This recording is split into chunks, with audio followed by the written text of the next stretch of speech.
Come on in, everyone. Come on in because we are here, y'all, to review the last episode of Ready to Love, the reunion part two, y'all. And you know what? I'm jumping all the way to the end when they showed previews of the Detroit season. Are you kidding me? You mean to tell me they've already filmed the Detroit season? What's Ready to Love trying to? Normally they'd be taking a whole year to come back with a new season. Well, I guess we're gonna begin Detroit pretty soon. But let's not get ahead of ourselves. We still got some work to finish here, some reviews to finish on Ready to Love, the reunion part two. And we opened up with Crazy Rose. Rose is crazy, y'all. She delusional. Delulu.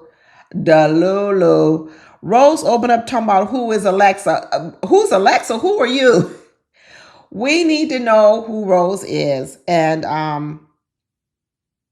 remember when I was telling y'all before, I said I need to know why Rose's baby daddy is in prison because I want to make sure she don't have nothing to do with it. And the more that I get to know Rose through this television, the more I cannot exempt her from why her baby daddy in prison. I'm not exempting her because Rose is crazy. She is crazy, and anybody involved with her could be in danger. Because the way that Rose was throwing everybody under the bus, y'all can imagine. Y'all can imagine what she could do to you in the case of the law. Because let me tell you, her testimony against you could take you under, and don't matter if it's a lie or not. Rose is so dangerous. She is so dangerous. She was yelling and screaming at Cam, talking about you was running around dating other women, sleeping with other women while I was helping you move. First of all, Rose, last episode, you was telling us how Cam had a whole bunch of rubber wrappers, condom wrappers laying around. That's why I got all these condoms sitting behind me now, because what Rose told us last week was she saw a bunch of condom wrappers around Cam's house, but she still slept with them. Rose has gone from the Christian Proverbs wife to sliding down the pole. What is she doing? Who is Rose? Is Rose the church Christian girl, or is she pole dancing? Who is Rose? So now, Rose, you go over a man's house, you see a bunch of wrappers on the floor, condom wrappers, you still sleep with him. Now, Rose, you sit up here trying to expose people, talking about Cam is, double time and seeing a bunch of other women, but you over here helping him move. Why? But why, Rose? This is secondhand embarrassment. I'm so embarrassed for Rose. Then she started talking about who Alexis. Isn't there a pregnancy test, a pregnancy scare on your phone? What are you doing looking at this man's phone? What are you doing? Like I said, you could catch a case with Rose. Rose could put you in prison. Rose is the type of person, she'll make up shit just to get you put in prison. Because like she said on this show, you robbed me of my happy ending. And if she could get revenge, she could. Because on this episode, she's trying to get a whole lot of revenge. She run around talking about, why are you so mad at Cam? Because of everybody, he let me down the most. How could Cam have let you down the most? I thought it was Hussein last week. Rose got heat for everyone. She wants to deflect everything off herself on the others. And the sad part about it is she believes all of it. Rose, in her eyes, is not lying. She believes all of this. We come to find out that Rose is dating Cam and Hussein at the same time, sleeping with both of them at the same time. Can y'all believe this? Like I said, we've gone from Proverbs wife to sliding down the pole. What a slide from grace. Then you come to find out that all Cam wanted her for was a booty call, because she kept saying, you wouldn't go out with me, you wouldn't take me out, but you would take out the other girls. All you wanted me to do was have me come over and help you move. Rose, what's wrong with you? And then you spilling all this tea, telling all this information that what you think is going to do is make Cam look worse, and really is making you look worse. Worse, worse, worse. This is crazy. We started seeing these little flashbacks of Rose on these dates, talking about how she said she didn't want any more kids because she's had a lot of miscarriages and that she's open to adoption. I don't know. I don't want to say nothing bad or nothing, but a lot of miscarriages. She says she ain't been married. So are these multiple miscarriages by multiple men? Like, it's sad that you had multiple miscarriages, but now I'm like, well, why are you having multiple pregnancies from multiple men and you're not married and you haven't been in no serious relationship? You even told us you haven't been in a serious relationship. Rose is dangerous. She's very, very, very dangerous. And she's running around talking about how loyal she is. But no, girl, you're not loyal. She says you loyal if you loyal to her. I don't believe it, Rose. Like I said, I want to know why that man is in prison. I want to know if you testified against him. I want to know if you were involved in some of the crimes, but yet when the heat came and the law came and the charges were being brought, you somehow came up with another one of these kooky stories of how you are innocent and everybody else is guilty. I do not trust Rose as far as I can throw her, and that's not far at all. Not far at all.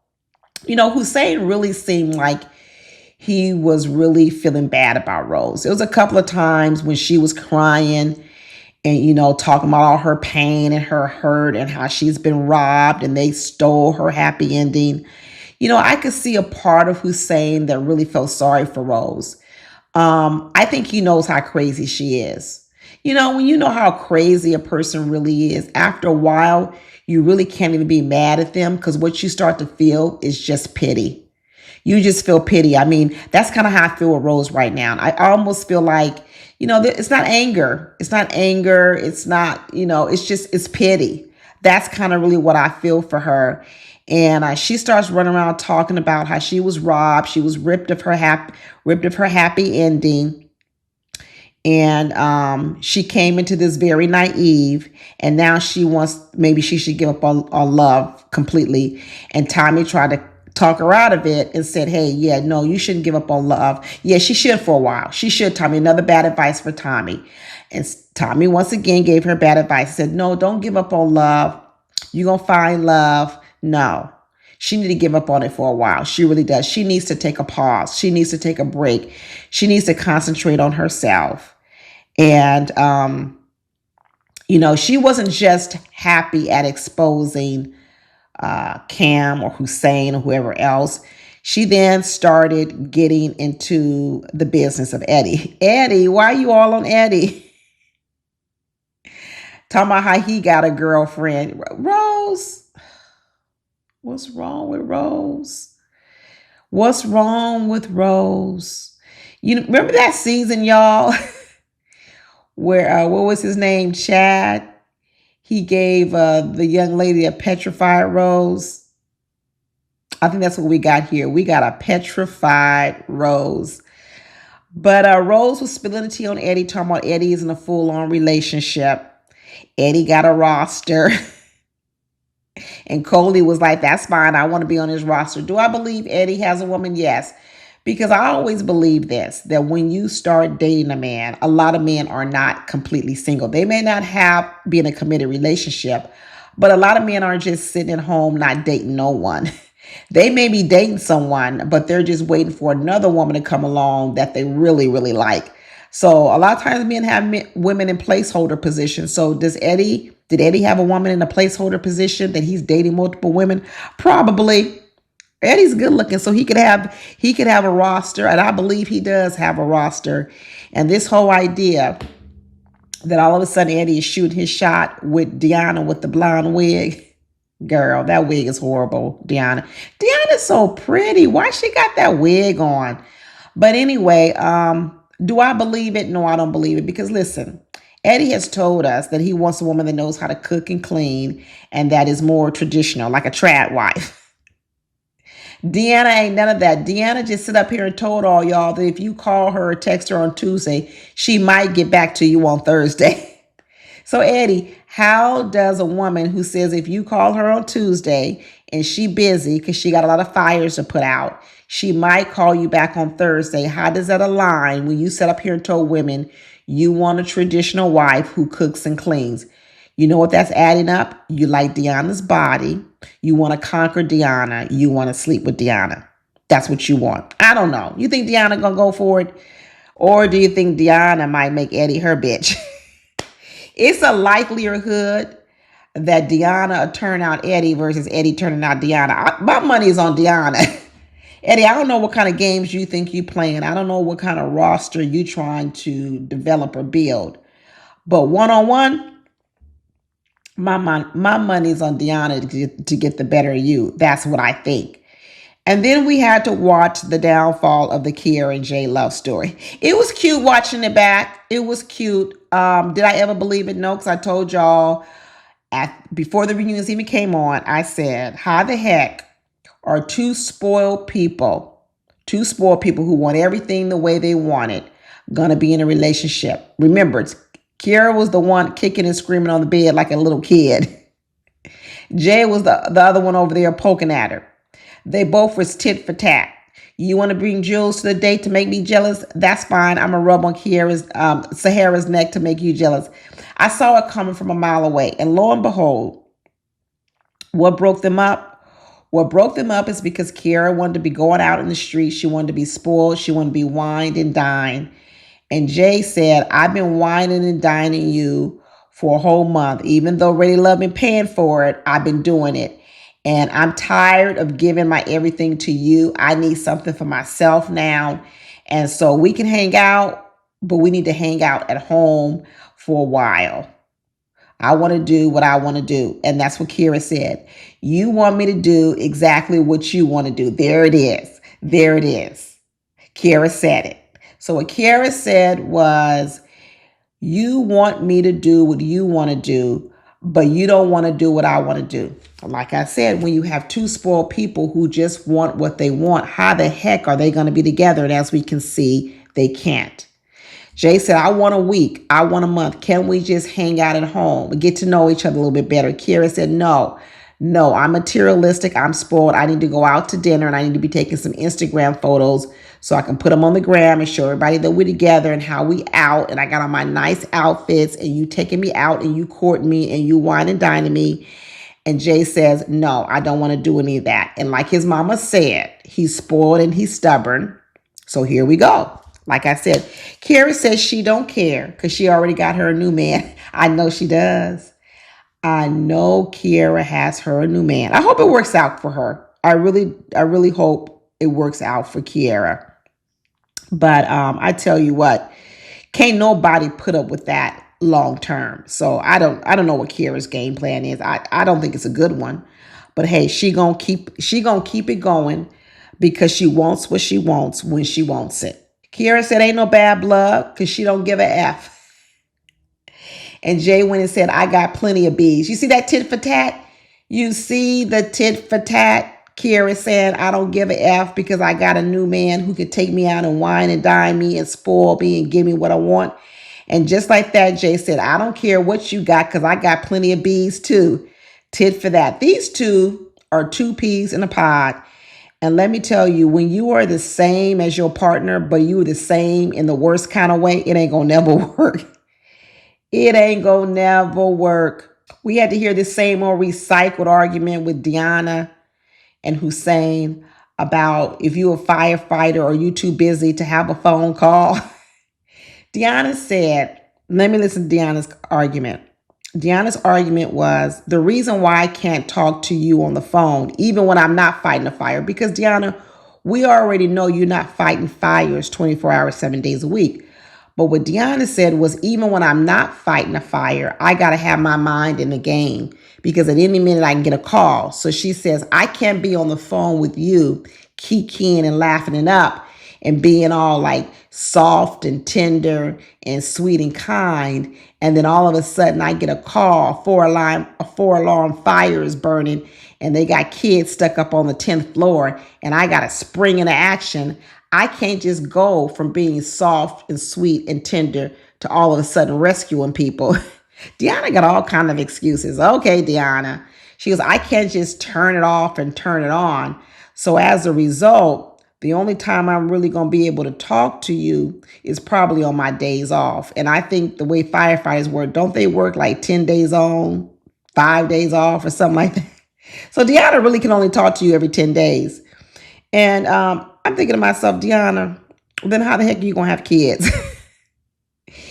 If your man make you weak, if your man make you so weak you can't save lives after that, how are you going to ever have any children? You mean tell me your kids not going to have no access to you for 3 and 4 days straight? Deanna ain't thought this through. She really has not thought through this life that she is talking about. Who would sign up for the life that Deanna is talking about? Well, the only person who said they are attracted to it is Eddie with the roster. Because what he said, ooh, this kind of works well. I do have a spot open on Thursday, and so I ain't got to worry about Deanna trying to blow my phone up and see me every day. But she only want 1 day a week. She only want me to call her 1 day a week. This is perfect. She can slide right on into my Thursday appointment. And he said, girl, can we go out? Can we go out? And Deanna probably want to wonder why she's attracting men who aren't serious, because her proposal is unserious. The proposal that Deanna is putting out there in the world, the offer she's offering men, which is, if you text me on Tuesday, I might get back to you on Thursday. And that only depends if there's a fire in the city or not. Girl, Deanna, you need to go home and take that blonde wig off, and set it on fire. Set it on fire, Deanna. I know it's flammable. I know that wig is flammable. But talking about heating up, it started heating up when they start showing those scenes between Shanice and Cisco when they was doing the body painting. And Taye didn't like what she saw. And Fritz let us know, well, none of this is new to him, because Shanice was very open, very transparent, and told him in advance what he was going to see. And so he's like, you know what, I didn't have a problem with it because I already knew in advance. But Taye's mouth was wide open. She was not happy seeing what she was seeing. And once again, Cisco tried to gaslight her. Cisco like, why is she upset? Why is she upset? Cisco can't admit to nothing being wrong about him. He can't admit that the date was inappropriate. He can't admit that a 40-something-year-old man renting a room, being on a dating show is inappropriate. He can't admit that maybe, besides, before he comes on a dating show, maybe he should get stable employment. None of it. None of it. Everybody should just overlook everything that Cisco does. It's exhausting. It's really, really exhausting. And, although Fritz didn't care about Shanice's little body painting date and them getting naked, Taye cared. And Taye must have had a wake-up call. Taye had a wake-up call and realized, I want more for my life. Well, Taye, let me tell you what you look like now. Taye, you look a lot like the men we complain about when these men know that these women are not well suited for them, but what they're willing to do is to do whatever they need to do, play the game, to sleep with them. And then after they sleep with them, then they toss them to the side. And honestly, Taye, you did the same thing. This man, Cisco, you should have never chosen him. But just like you said on your confessionals at the top, you were looking for a fine man who's tall, dark, and handsome. That's no different from a man saying he's here looking for a fine woman, all into the looks, nothing else. And that's what you did. You chose a man completely on his looks. Then you got him off the show. You slept with him. Then you dumped him and called him a buster. So basically, Taye, you just like a dude. You just wanted to get your back cracked. You just wanted to get laid. And then you tossed Cisco to the side. Who knew I could be sitting up here saying, Cisco, you got used. You got used. You got used, because we already knew Taye was thinking with her down below body parts. She wasn't thinking with her mind. And once she got relaxed, got her back cracked, got what she came looking for. All of a sudden, she started thinking with her brain, and she was like, wait a minute, you broke.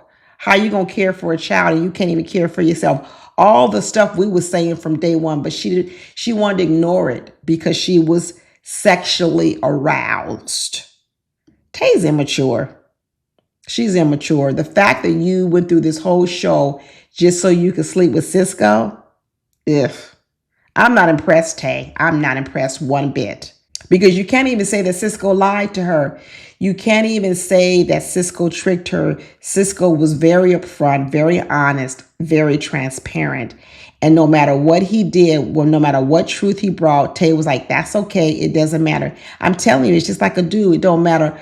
He wants her. He wants to sleep with her. He's going to ignore all her red flags. After he sleeps with her, then he's going to be like, wait a minute, you got a lot of red flags. That was Tay. I wonder how long they was together after this show. It sounds like it wasn't long. Even Cisco says she's made it perfectly clear that she's not interested in me. She dumped me a long time ago. And then Tay went around talking about, yeah, after she heard the story of him and his ex-wife, it sounded like he liked to mooch off women. Well, of course he does. If he running around trying to get acting gigs and modeling gigs, he ain't got time to hold down no full-time job. Talking about he be quitting jobs. That's what it looks like. I quit the job because I got to go out on a model gig, a model audition. Tay talking about, I don't want that for my life. Girl, Tay, you lost a lot of points with me, Tay. A lot of points. When you first came on this show, I was impressed. I'm not impressed no more. Not one bit. I'm unimpressed. He even came out with the whole line, it's not you, it's me. Talking about, I guess I sabotaged us. Girl, don't be trying to fall on your sword. Tay got some dude ways about her, y'all. I know a lot of y'all got to be looking at her differently now. Everybody was trying to act as if she was the victim of Cisco. I'm not thinking that no more. I'm thinking she was the predator. That's how I think about it right now. Tay was the predator. Remember I told y'all she had the pick of the litter. She had all these men that wanted her. And was she willing to be captured by all these men? Nope, she wasn't. She wanted to hunt herself. She wanted to hunt down a man, Cisco, herself, because of whatever. She wanted to conquer him. And once she conquered him, she left him on the side of the road with his thumb in the air, hitchhiking because he ain't got no car and nowhere to live. That's cold. Tay, you probably promised that man all kind of stuff. You probably promised him that he'd come live with you. You probably promised him that he could drive your car while you was at work, and take it to his auditions. You probably promised him all kind of things just to sleep with him. You's a predator. That's what I think. You preyed upon Cisco. You used Cisco for his body, and now you tossed him to the side, talking about it's not you, it's me. I guess I sabotaged our love. Girl, who could have seen this part coming? Not even me. But anyway, y'all, I guess we're going to be back here real soon to see the Detroit version. I know it's going to be off the train because Detroit is wild. Detroit is wild. But anyway, that's all I got, y'all. It was great reviewing the show with you this season, and I hope I'll see y'all next season. Talk to you later. Bye.